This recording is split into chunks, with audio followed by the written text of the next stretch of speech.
O presidente do Supremo, Luiz Edson Fachin, declara que os poderes vivem momentos de tensão e cita o acordo dos penduricalhos como um desafio. Janaína Camelo, para ele, o quadro vai além da questão financeira, é isso? Tiago, o ministro Edson Fachin disse que é uma questão institucional sobre os penduricalhos. O que ele disse que é um tema que influencia na percepção pública sobre a integridade e a legitimidade do judiciário e que sem confiança não há autoridade que resista. E aí foi quando ele falou que o judiciário vive um momento de grande tensão e que o judiciário deve dar o exemplo. A gente separou um trecho desse discurso, Tiago, que ele fez no evento que aconteceu hoje de manhã com presidentes de tribunais superiores. A gente vai ouvir agora. Sabemos que esse encontro acontece em um momento de tensão. Há um debate em curso, por exemplo, sobre remuneração, sobre benefícios, sobre o que a Constituição permite e o que ela veda. Não vim aqui para impor conclusões. Viemos para escutar e aurir contribuições. E sei que há posições jurídicas legítimas a serem debatidas pelas vias adequadas e objeto da nossa escuta hoje. Pois é, o ministro Edson Fachin ali se referindo a várias entidades, inclusive que estão nesse processo dos penduricalhos ali como amigos da corte, que defendem o pagamento de verbas indenizatórias ali que não estejam fora do teto constitucional. Enfim, tudo isso está sendo discutido. Esse julgamento vai ser retomado no dia 25 de março, né, Tiago? E durante esse período o Congresso e o STF estão tratando ali, também trabalhando naquela regra de transição para o pagamento dessas verbas indenizatórias. Agora, em um outro momento desse discurso, não exatamente sobre penduricalhos, o ministro Edson Fachin defendeu o saudável distanciamento dos magistrados das partes e dos interesses em jogo e que isso é o que permite, na prática, um mínimo de justiça social. Foi o que disse o ministro Edson Fachin, que foi lido ali como uma referência a, por exemplo, o caso do Banco Master, a toda essa questão envolvendo a imagem do STF, uma certa crise institucional e essa declaração do ministro Edson Fachin defendendo que há necessidade de se manter a imparcialidade no judiciário.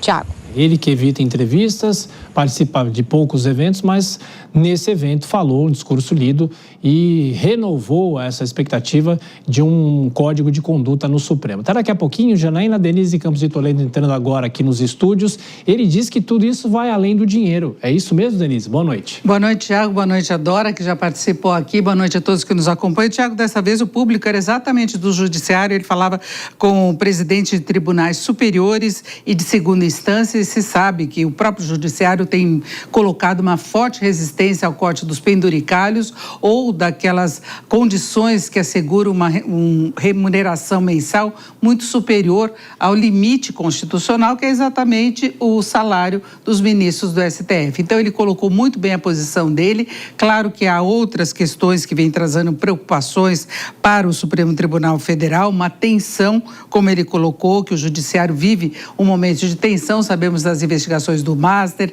dos nomes que têm surgido de ministros do STF, mas em relação aos penduricalhos, houve aquela iniciativa do próprio ministro Flávio Dino, quando o Legislativo resolveu aumentar a remuneração e colocar vários penduricalhos para os servidores do próprio Legislativo. Aí ele quis barrar isso em todos os poderes, para que fosse respeitado o limite constitucional. E o ministro foi muito claro na posição dele. Ele disse que não podemos deixar que a justiça fique aprisionada em interesses paroquiais, em conveniências econômicas ou em cálculos políticos. O que legitima a justiça é o mesmo ideal que legitima a liberdade. Em nome desse ideal, devemos ser virtuosos, devemos, pois, dar o exemplo. Então, ficou dado o recado dele em relação ao não respeito ao que está previsto na Constituição. Agora, tem todas aquelas sugestões para aumentar o limite, para reajuste do salário do próprio STF, para que se possa ter um limite constitucional maior e talvez a incorporação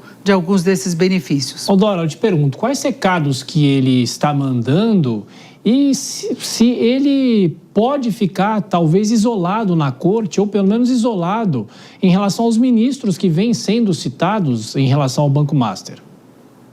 Olha, isso é quem essa ala que está contra esse tipo de, digamos assim, conserto do Supremo Tribunal Federal, é o que se diz. Exatamente esse trabalho ao qual eu me referia no primeiro comentário, um trabalho, como se costuma dizer, de formiguinha, né? Indo sem grandes arroubos, é exatamente para tentar construir o máximo de consenso possível, se não total consenso, mas o máximo de consenso possível. Nesse discurso que ele fez hoje, eu acho que a questão, ele deu vários recados, né, mas o principal, eu acho que resume, é quando ele admite, diz sim, que há uma crise de confiança. Na verdade, ele diz isso de outra forma, ele não diz assim, há uma crise de desconfiança sobre o Supremo, ele diz, vivemos da conquista da confiança. Com isso, ele quer dizer que se está